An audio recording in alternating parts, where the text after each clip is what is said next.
Welcome to the Entrepreneurial Blueprint Podcast. Real people, real stories. Chasing dreams, overcoming obstacles. Come get inspired and take action.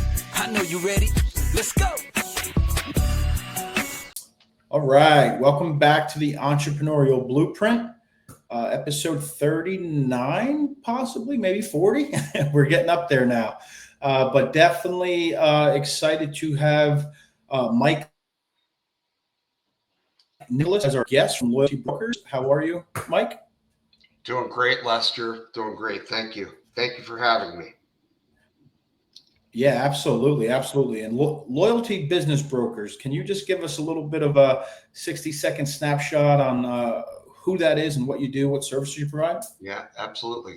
So Loyalty Business Brokers was actually started by John Hewitt, and before I came on board, it being that we're in the merger and acquisition advisory business. We're intermediaries for companies, for businesses, mostly small businesses, lower middle market that want to sell their business, and or we represent also buyers of businesses as well.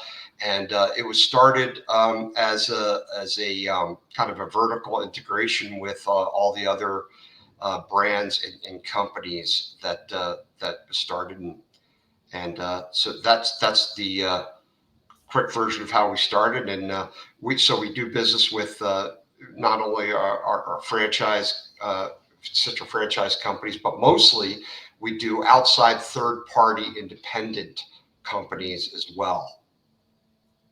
Okay, awesome. Makes a lot of sense. Yeah, definitely within the Loyalty Brands network, and I can see the power and the equity that provides. But let's take a step back. Let's talk about Mike, right? Let's talk about your journey. Like, where are you located? Where'd you start off? How did you make it into this arena? We want to get to know a little bit about you as well. Sure. So I'm a commercial banker by trade. So my experience coming out of university and business school was with money center banks on the West Coast, on the East Coast, and primarily doing commercial real estate and business banking.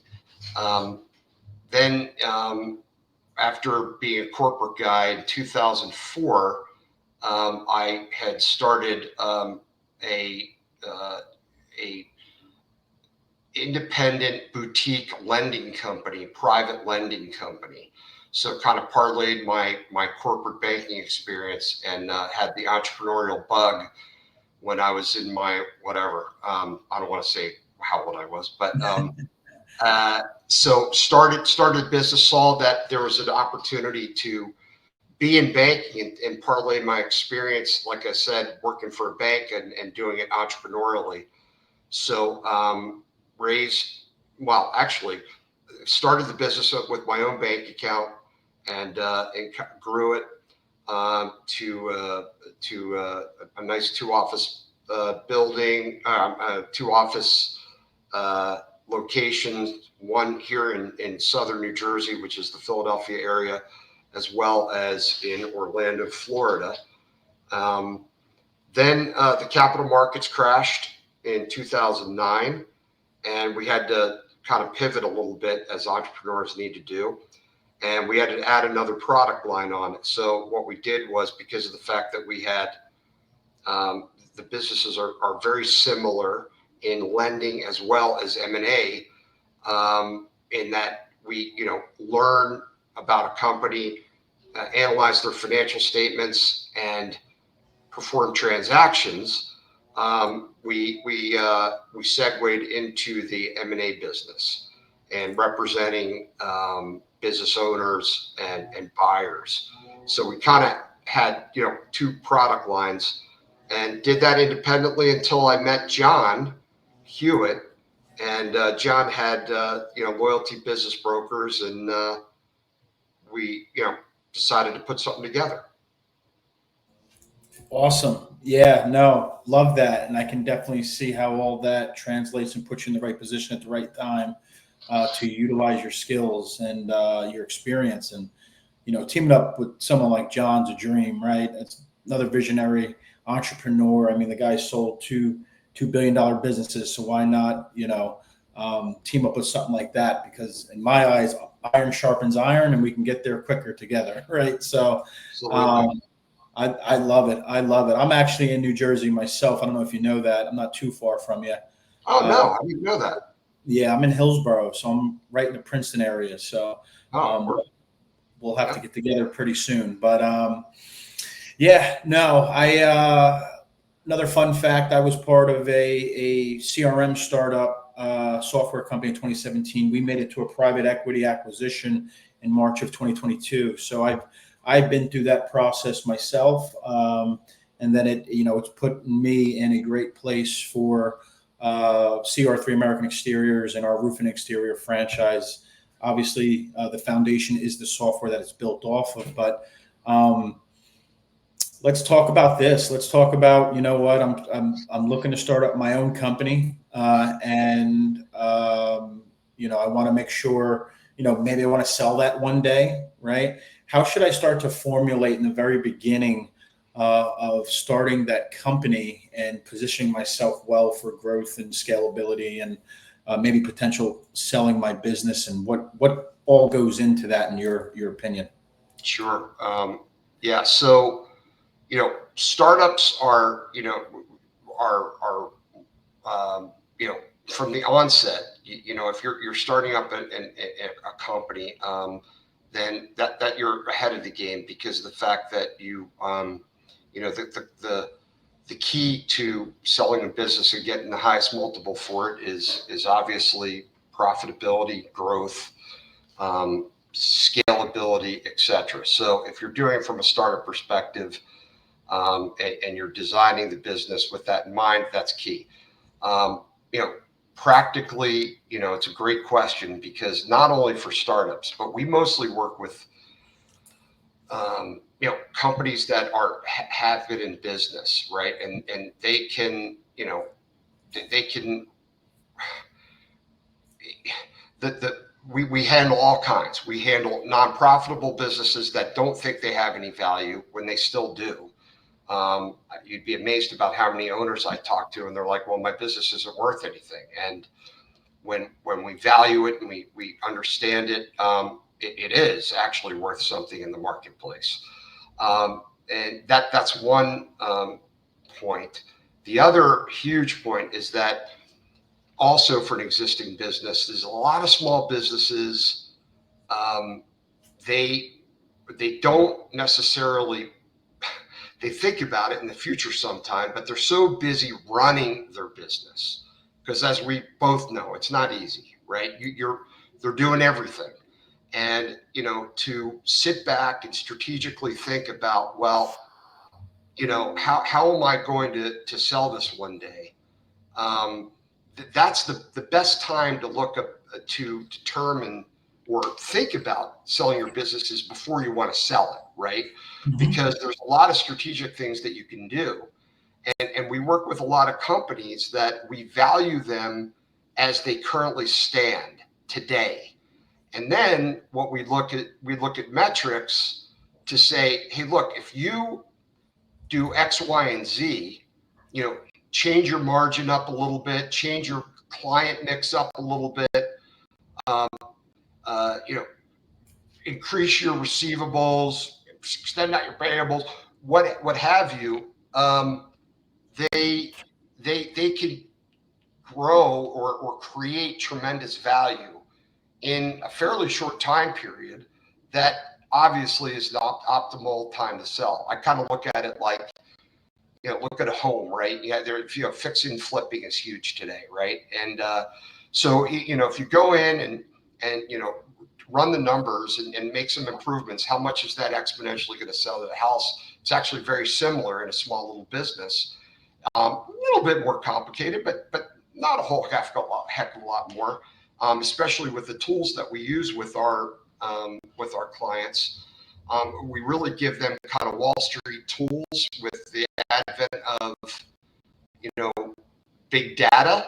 And we're able to kind of give that service to, the lower middle market companies that couldn't afford that type of consultative approach to M&A. So, that the key takeaway is, if you can get your valuation done before you're going to sell, and so you can plan on selling.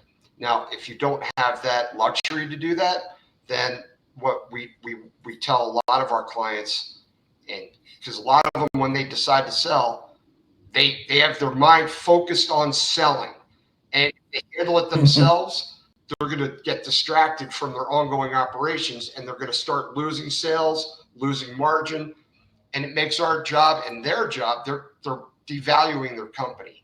So that's why it's really key to have, an M&A firm like us and other good ones that can really run that, because that's all we do.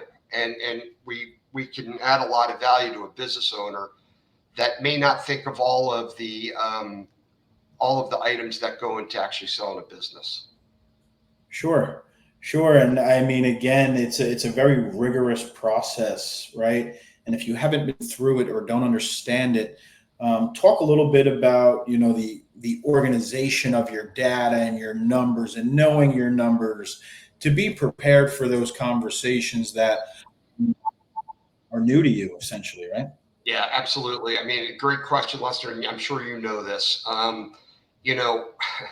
Again, it's not easy, but for small businesses, the key is to have your financials in order.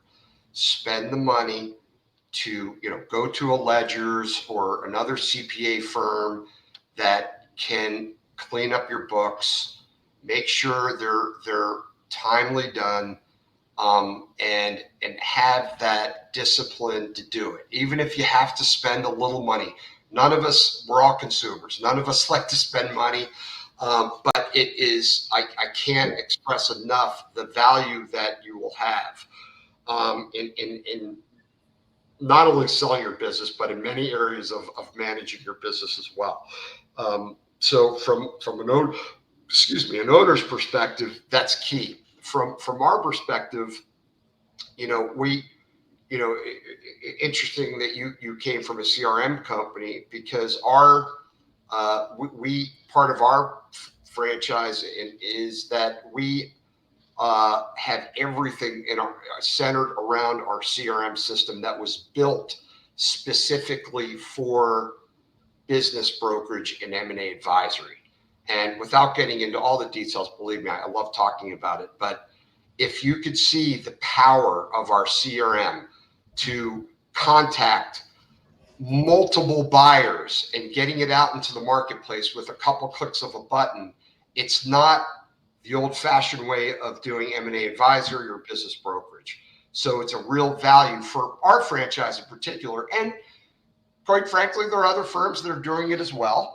And those are the ones that are really capitalizing on the huge demand that an M&A advisory company will have. They're, with the baby boomers coming online and not online.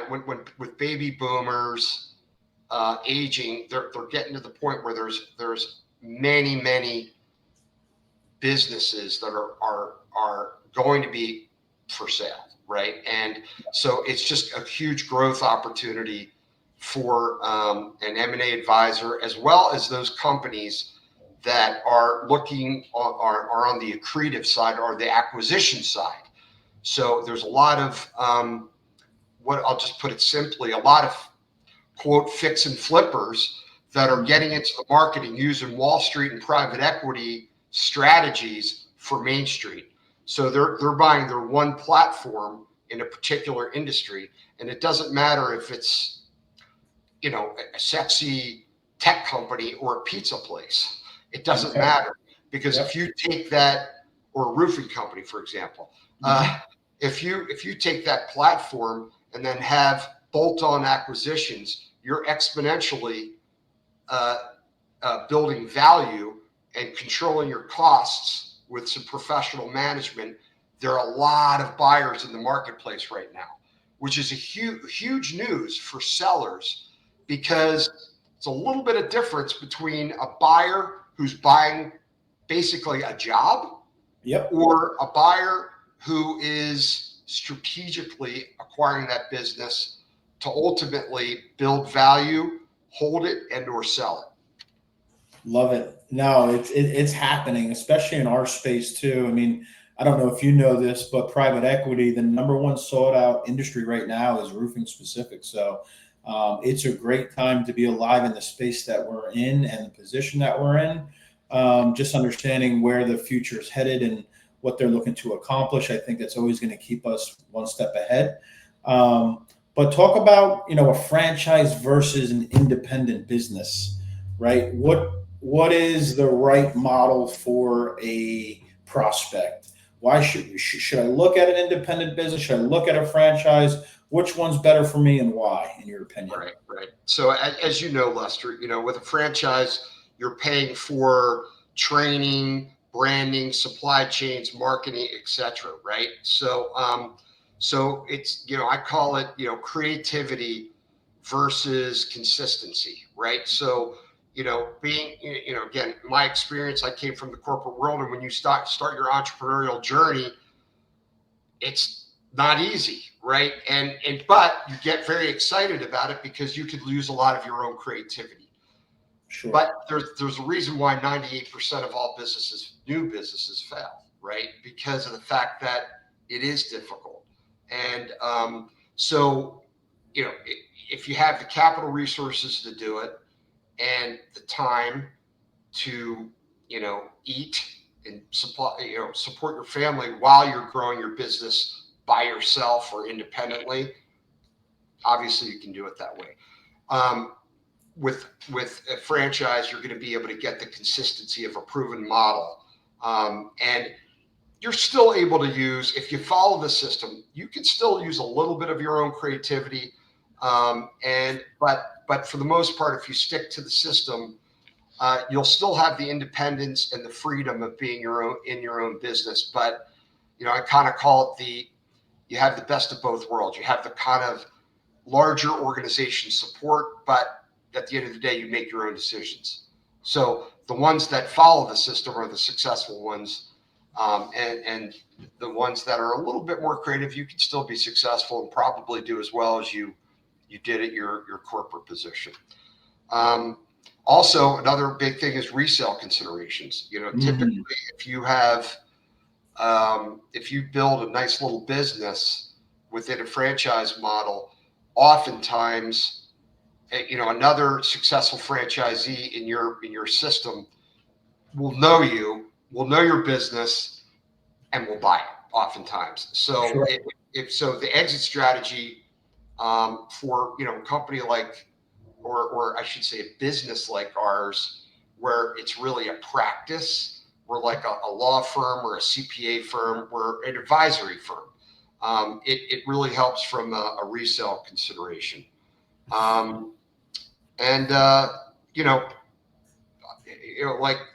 There's no one size that fits all. Obviously, everybody's individual. So it really depends on your risk appetite, your skill set, and your lifestyle goals. Sure. And I mean, franchise is typically going to sell for higher multiples. Is that correct?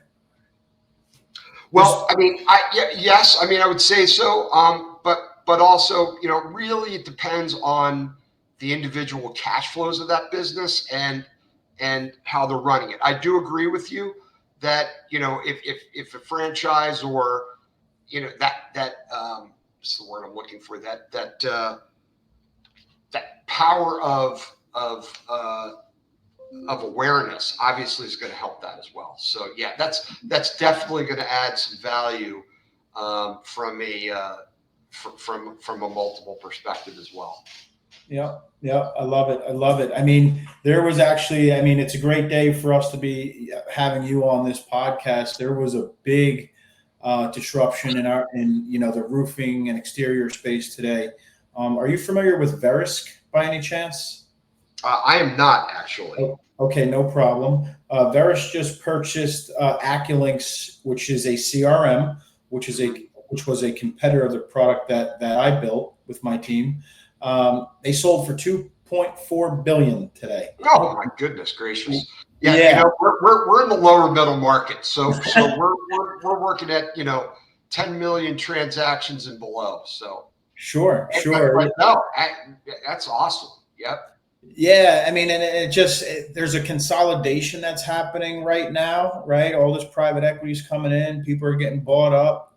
The squeeze is going to happen, right? So, I mean, in my opinion, if you don't get on with a group or a roll up, so let's say a franchise model where you had the opportunity to sell to a PE group, it's going to be tough sledding, right? Because once these consolidations happen, then the game is starting to be played a little bit differently, and the independents just don't have the bandwidth or the resources or the financial resources to compete with marketing and things of that nature. So it's getting quite interesting in our space. What you're seeing, private equity, they probably came in at about 2022 is when I started to see and feel that. The conversation started. They were looking to buy up contractors that were doing between 5 and 8 million in revenue. You can get to 5 to 8 million in revenue in 2 years if you're the right person, right, and you have the right market. Then it's slowly started to move up. It's that conversation now is at about you have to be doing 12 to 15 million dollars to even be considered for them to even have a conversation with you. Can you talk to a little bit about like what that, if I'm looking to sell my business and I've never sold a business and I have this PE firm knocking on my door, what I should be looking for as the right partner for the future or to sell my business? I mean, what kind of guards are up at that point in your opinion, and what should that, person be looking for to find the right person to take their business to the next level, I guess? Right. So again, I'll Lester, if you don't mind, I'll say it from our context. Again, I keep on saying from the lower middle market side. Mm-hmm. It's really interesting. We're seeing a trend. Obviously, the transaction that you mentioned is a very large one, right? So, but it's interesting because what we're finding is for the smaller businesses that there are firms, obviously smaller little private equity firms that are buying small businesses, but it's interesting. We're finding that a lot of the analysts and the employees that are working for the larger private equity firms, they're the ones that have that. A lot of young people have the entrepreneurial bug, and they're like, well, I can replicate this model. I'm working all these hours, making a lot of money for this private equity firm. I'm just going to do it myself. And now, obviously, they don't have the financial wherewithal to talk about $1 billion transaction, but they can afford with SBA financing and creative financing, $1 million company or $2 million company, and buy it from, say, a family business, right? And put a little bit more professional management involved, and be able to, like I was mentioning before, grow that. So that's why it's a great opportunity for sellers in today's market, because one thing that we want to make sure, sometimes the buyers can be a little bit more sophisticated, and that's what we're there to do, to make sure that our sellers aren't going to get taken advantage of also for what they have, right? Because a lot of them don't know what their intrinsic values are. They think they know, and Right. they think they have an idea that they can sell it to this competitor and that competitor or this vendor, but more times than not, and they don't want to, they'll look at our remuneration on what we make on a transaction, and they're like, oh, I'll just do it on my own, right? Well, more times than not, when they do that, as soon as you start talking to your centers of influence or your other companies and people that you know within your industry, it happens all the time. They think you're in trouble somehow, and if it's not on the market, they're going to offer a lower multiple than what your value is worth. So getting a third-party advisory firm like Loyalty Business Brokers, we say all the time that our fee, you're going to receive more on a net basis, even including our fee involved in that. And while you're able to focus on running your business and let us handle a lot of the negotiations. It's very emotional also for a lot of folks. These are their babies, their retirements, 98% not only fail, but another 98% statistic, Lester, is that these lower middle market small business owners, their retirement is, their business is their biggest asset typically, and their real estate, but their business also. And if you don't know the value of your biggest asset, well, you got to think about that for your retirement. Because you're going to want to retire someday. So that's why valuation is key. Call us up, even if you don't want to sell your business today. Call us up to get a valuation on your firm, and we'll help you. That's what we do to earn business, earn our clients for the future. So no, that makes complete think it's also funny. I mean, I'm just speaking to our industry. When I think about roofers and siders and construction guys, they have these beautiful companies, PEs coming in. Now, some of these guys are throwing words around like EBITDA, right? They have no idea what EBITDA means. But speaking with someone who's as educated as your firm would be, then you can educate those folks on the valuations and the terminology and what they should be looking for and what they need to understand. Can you speak to EBITDA a little bit and what that means to you and what people should think about with that word? Sure. So I'm not deflecting you, and I'd be happy to go into it, and I will in a minute. But I have to quickly, again, from the lower middle market side, in our business, one huge mistake that you can make with dealing with a business owner or a franchisee that wants to sell their business is to use, business jargon that they don't understand. It's the fastest way in our business not to get a client. Now, you may think that you could use, industry jargon to sound very sophisticated and, oh, they're going to want to do business with me. But what we find is that you have to kind of translate that because it's intimidating to a lot of small business owners. And, nobody wants to seem like they're obviously very, very smart people because they're running a nice business that they want to sell. But they may not be have the background, if you will, for terms like EBITDA and that type of stuff. So, I'll answer it in a simple way. So EBITDA, is your the way I like to describe it to clients is it's your net number, right?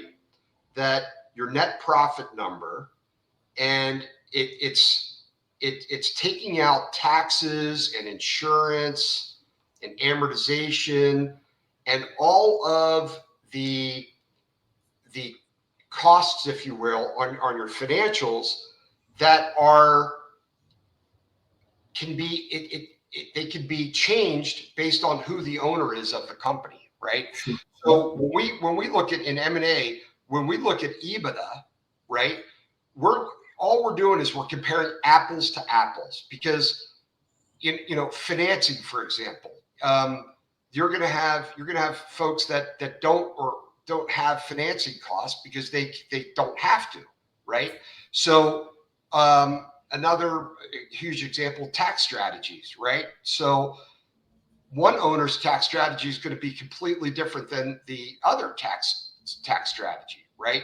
So it's comparing apples to apples. So it's easier to value the company within the marketplace. So you take out all the variability of how that current business is being run right now. I love it. I love it. Yeah, no, you're speaking my language, but I think you're absolutely right. When some people, and we'll say the smarter people, get a hold of the folks and they know they don't understand the terminology and things like that, it's a tactic and a strategy, and just puts them in a place where they feel like they don't know, and these people know a lot better than me and can help me out, right? I'm glad you did the smarter in quotes, because it has nothing, in my opinion, it has nothing to do with intelligence. It's just what you're trained in and what you do every day. So again, we work with a lot of small businesses that, I mean, it's amazing. And that's why I love this business also, especially in the lower middle market side, because of the fact that you're dealing with the American dream, right? And the American dream is not dead. And small business, you're right, where, you know, private equity firms, Wall Street, it's coming into our side as well, getting a little bit more institutional on the acquisitions, even for the lower middle market businesses. But the beauty of it is the barrier to entry for a smaller business, there are going to be continual opportunities for small business entering the market, right? So it's because we got to think about, you know, what built this company is small business. And so yes, it's a huge opportunity for sellers, but it's also a huge opportunity for entrepreneurs to enter the market and also build wealth, right? Because that's why we all work every day. I mean, it's the American dream. So. Yep, absolutely. I love it. All right. That was a lot to unfold. There was a lot of value there. I definitely look forward to getting with you and speaking more, and just we can go down a rabbit hole. I can speak to you for hours about this stuff. So we're not same, Lester. Same.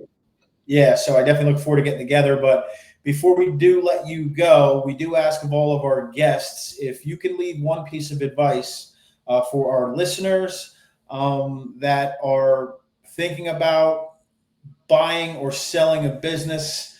What would that advice be, and what should they be thinking about? My advice would be, it's really simple. When you start a business, when you're doing your projections to start a business, or when you're in business, always make sure that your revenue your revenue coming in is always higher than your expenses, right? I'm keeping it really simple, but anybody can be an entrepreneur, and if it's not rocket science.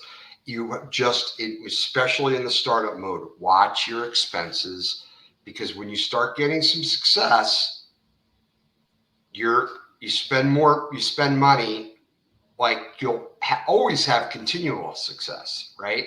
You'll hire that one more person, or you'll buy this piece of equipment, and very smart decisions can be made that way. But you want to make sure that, simply put, always just look at your ledger every day, what's coming in and what's going out. I love it. I love it. Staying lean. That's the way we like to keep it on here. That's the only way to scale. So I appreciate your time. Been a tremendous value, and I look forward to checking in from 6 months from now to see where you guys are at. And if you need anything, just give me a call. Thank you, Lester. Thank you so much for hosting me and for your hospitality. Absolutely. Thanks, Mike. Have a good one.